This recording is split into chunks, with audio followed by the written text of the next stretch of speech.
On l'applaudit. Aujourd'hui, nous sommes aux alentours de la pyramide de Mykérinos sur le plateau de Gizeh ici en Égypte. On va faire une visite absolument exhaustive de cette pyramide, on va faire tout son tour, on va voir les pyramides satellites, on va voir ce qu'on appelle son temple de la vallée. Il y a plusieurs questions qu'on va se poser. L'aspect contemporain du temple et de la pyramide qui va soulever certaines questions et on va essayer de voir si on est capable de redéterminer une chronologie pour savoir dans quel ordre les choses ont été construites. Ensuite, on va aussi voir dans les petites pyramides satellites certains éléments qui renvoient vers Mykérinos, qui à leur tour vont confirmer l'aspect contemporain de leur construction. Et puis en tout début de vidéo, eh bien, on va une fois de plus se pencher sur l'aspect identique qu'on retrouve ici pour tout ce qui est granitique, quand on le compare avec ce qu'on retrouve en Amérique du Sud, car certaines personnes qui sont dans le groupe sont déjà allées en Amérique du Sud et attestent dès l'arrivée sur la pyramide, comme c'est toujours le cas en fait, qu'on a vraiment l'impression d'être à Cusco. Et comme d'habitude, si la vidéo vous plaît, j'espère que vous entendez car il y a beaucoup de vent, si la vidéo vous plaît, n'hésitez pas à mettre des commentaires, des petits pouces, à vous abonner à la chaîne, à partager sur les réseaux sociaux. Et allez, on perd pas de temps, on va y aller.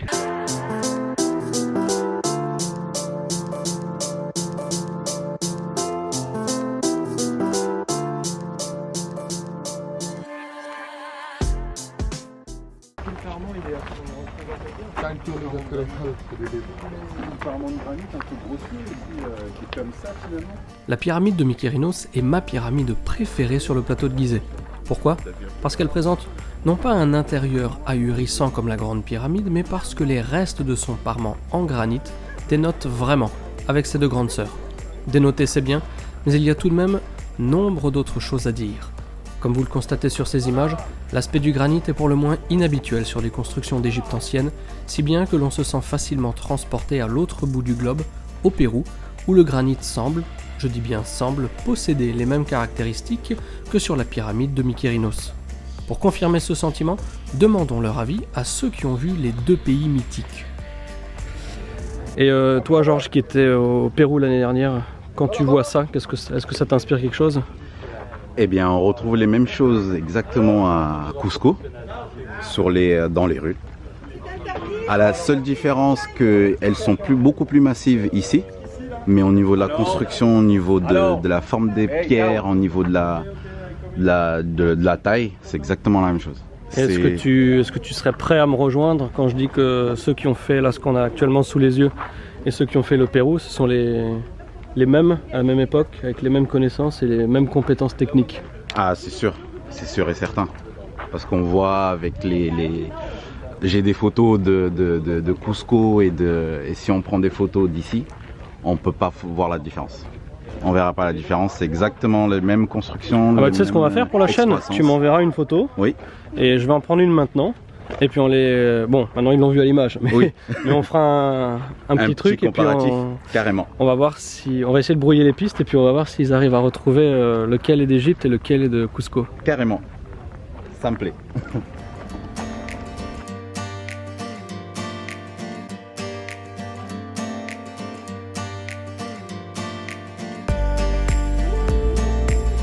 Alors là, ce que Mélodie est en train de filmer en fait, c'est des traces récentes.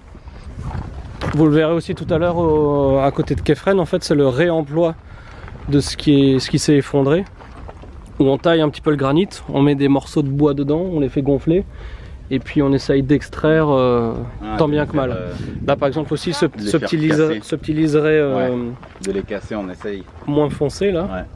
C'est aussi ça. Là-bas aussi, par terre. Et puis je vous montrerai quand on aura sous les yeux les blocs. En fait, cette technique d'extraction, hein, comme celui-là, on maîtrise pas du tout ce qu'on enlève. Parce que comme c'est du granit, quand ça pète un petit peu comme ça veut. Ouais. Ah oui, voilà. Et voilà, exactement. Ouais, ça a réussi, ils ont réussi à extraire. Mais la technique est tellement aléatoire que quand certaines personnes parlent de géopolymère de granit, quand on voit ça, qui sont des diaclases, qui sont des défauts de la roche, ça prouve bien que le bloc il est naturel et il a été extrait tel quel, il n'y a pas de géopolymère de granit ou autre. Calcaire c'est différent encore, oui. Mais pour le granit, En comparant ça à Souan et tout ce qu'on peut voir de ce qui est de réalisation granitique ici, on est sûr qu'il n'y a pas de géopolymère granitique.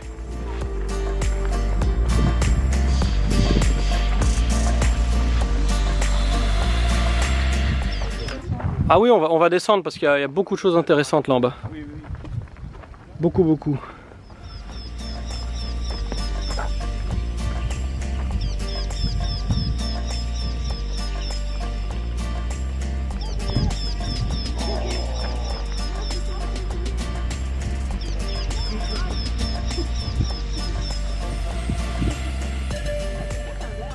Si le parement de la pyramide de Mykérinos soulève bien des questions, ces dernières sont tout aussi nombreuses à mesure que l'on se rapproche de son temple que l'on définit comme le lieu de l'embaumement du processus de momification avant d'enterrer le défunt roi dans sa pyramide.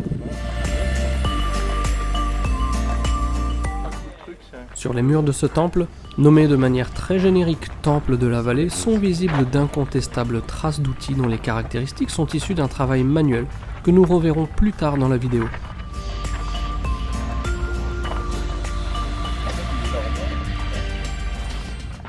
Ce temple de la vallée, avouons-le, présente des blocs démesurés, dont l'érosion semble assez incohérente compte tenu de l'emplacement de ces derniers. Des blocs érodés situés sous des blocs peu détériorés, eux-mêmes placés sous d'autres blocs grandement usés par le temps, le vent et surtout le sable. Mais ici, pas de mystère, nous avons simplement là des veines de roches plus fragiles qui n'ont pas pu supporter l'usure du climat désertique et venteux du Sahara.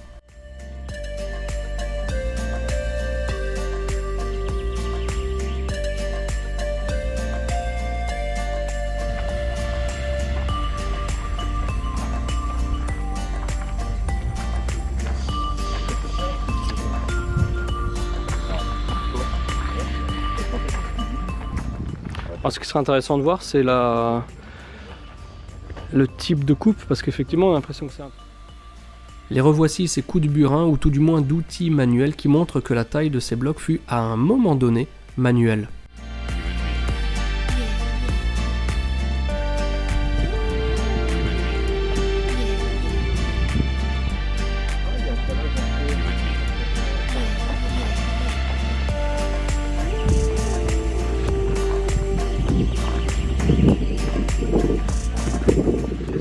On voit bien dans le calcaire, on voit bien les aspérités qui étaient là pour venir recevoir le parement calcaire, en granit pardon. En granit. Ouais. Et puis on le voit d'autant plus là-bas, ils sont toujours là et ils sont calés dedans. Ouais. Alors c'est ce dont on parlait hier au dîner. Est-ce que le temple est contemporain de la pyramide? Est-ce que le temple est plus vieux que la pyramide? Est-ce que la pyramide est plus vieille que le temple? Et comment c'était couvert? Ça c'était pas couvert. Pas couvert. Parce que les temples qui sont couverts, en général, ils ont une salle hypostyle avec des piliers lotus ou papyrus. Et même quand il n'y a plus les piliers, on retrouve toujours leur base circulaire, comme on le verra dans quelques jours à l'île Éléphantine. C'est ça ma question. Ouais. Tu vois, regarde, ça c'est intéressant. Les changements, qu'est-ce qui fait? Soit c'est un souci esthétique, quand tu accueilles les gens dans l'entrée, tu fais un décor un peu riche, ou bien c'est technique. Il y a un Voilà, c'est ça. Il y a un rapport entre la... justement, c'est ce qu'ils disent dans certaines théories. C'est que la chambre, toutes les chambres des grandes pyramides sont en granit, alors que le parement est en calcaire. Et il y a une compression, il n'y a pas la même dilatation de la pierre, calcaire et granit, et quand tu compresses le granit, ça donne du courant. D'accord. Voilà. Maintenant, la piézoélectricité. Voilà. Puis là, tu vois, regarde, et regarde comment c'est bien appareillé ici, regarde, c'est vachement bien fait, regarde. C'est dessiné, c'est joli, on a fait un faux appareillage, disons un vrai, parce que c'est la vraie pierre, mais on l'a accentué. T'as vu, ça c'est du décor, ça c'est un souci esthétique quand même, qui est poussé. Pourquoi ils vont pas au bout de l'esthétique pour enlever les protubérances? C'est simplement esthétique. Alors peut-être que c'est technique. Puis il n'est pas lissé non plus, comme si c'est une entrée, comme tu dis, comme dans les cuves granitiques. Ouais. Donc ça rappelle, Non mais un couloir comme ça du travailleur, c'est symétrique, tu vois. Donc je pense que c'est un souci esthétique ça.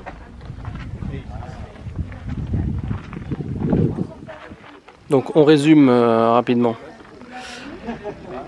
Ici on voit les traces de travail probablement manuel, très probablement manuel, pas présentes sur tous les blocs, et sur certains, comme par exemple celui-là là-bas, on voit les creux qui sont là pour accueillir le parement en granit.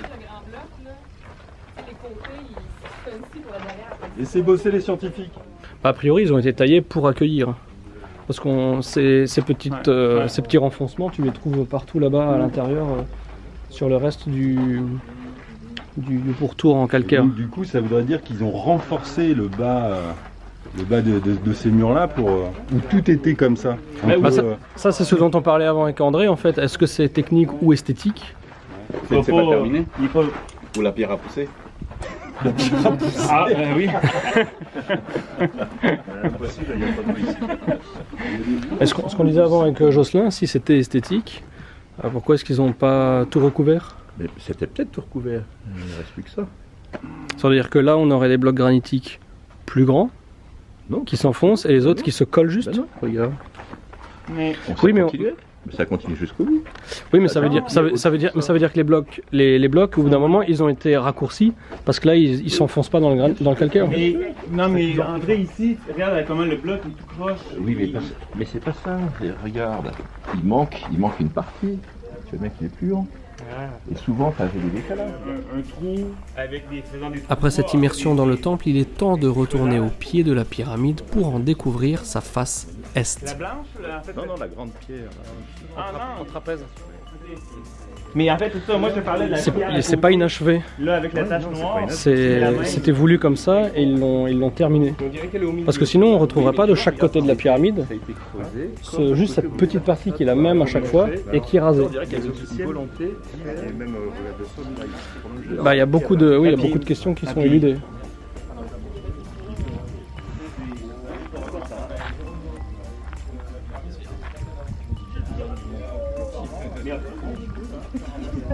Incontestablement, l'apparence du parement de la pyramide de Mykérinos et plus particulièrement le bosselage du granit est un des éléments les plus surprenants de tout le pays.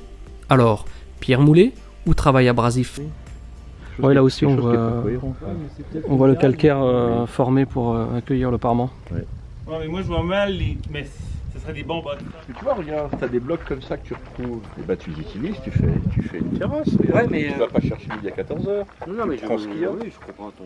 Non, tu comprends. Ça, il faut être logique.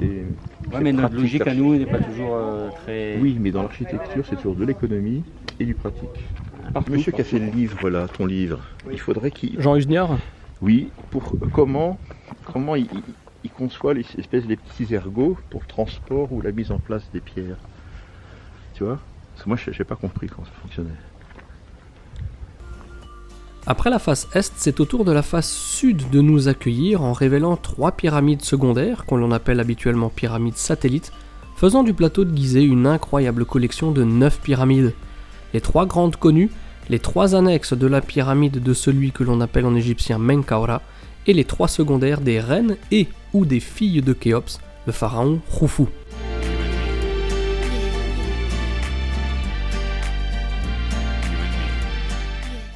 Donc sur les pyramides satellites, on voit une grande différence entre la base, des restes de parement granitique par ici, et le corps de la pyramide. Alors on pourrait croire à un réemprunt, mais peut-être que tout simplement, ils n'avaient pas à se soucier de l'aspect intérieur du corps de la pyramide, parce que le seul souci, il était purement esthétique, et l'esthétique, il était assuré en termes de stabilité par le socle de la pyramide, et puis ce qu'on voit ici par le parement granitique qu'on retrouve là et un petit peu plus loin. Et en fait, c'est une petite Mykérinos. En fait, quelle que soit la taille de la pyramide, que ce soit celle-ci, celle de Ounas, ou bon, après les grandes c'est différent parce qu'elles sont justement, ils ont fait un dallage, mais ils ont aussi laissé du substrat rocheux pour faire un pivot. Mais dans tous les cas, ouais, ils dallaient avant de construire leur dallage. Ouais. Ah bah oui. Ah non. Attends, c'est la même celle-là? C'est la même, ouais. Bah pareil, parce que là on est encore sur le dallage, Parce que là, c'est le dalle. ouais, tu le vois, parce que la vraie construction, elle a commencé là où sont Olivier et Loïc. Ah ouais? Et bon, pourquoi il y avait ça? Ça, c'est du parement.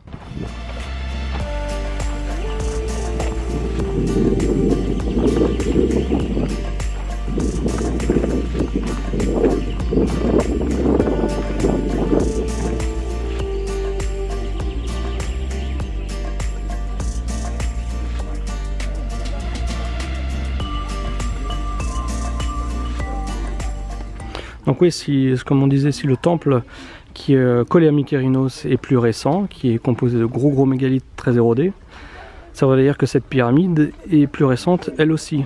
Seulement, on a vu que celle qu'on vient de voir, qui est juste ici, là, derrière moi, eh bien elle a le même parement que Mykérinos. Donc tout serait peut-être contemporain, sauf que le temple de Mykérinos, il est collé à Mykérinos de manière un petit peu maladroite à certains endroits.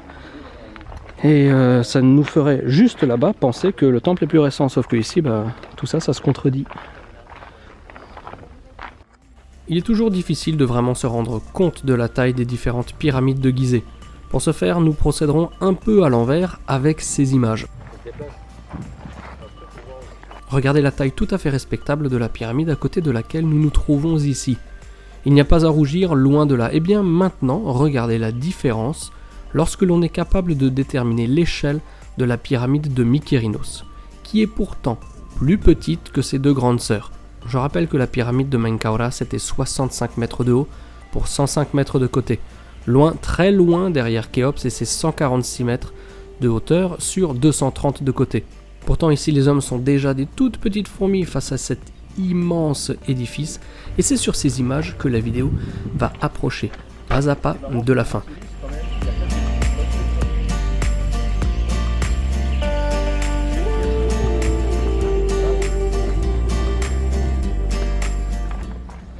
Et c'est ça dont il parle Brian Forster quand il dit qu'il y a eu une tempête solaire ou quelque chose. Il va te montrer ça, tu vois. Ah, Ouais, quand ça part en feuilles comme ça un peu.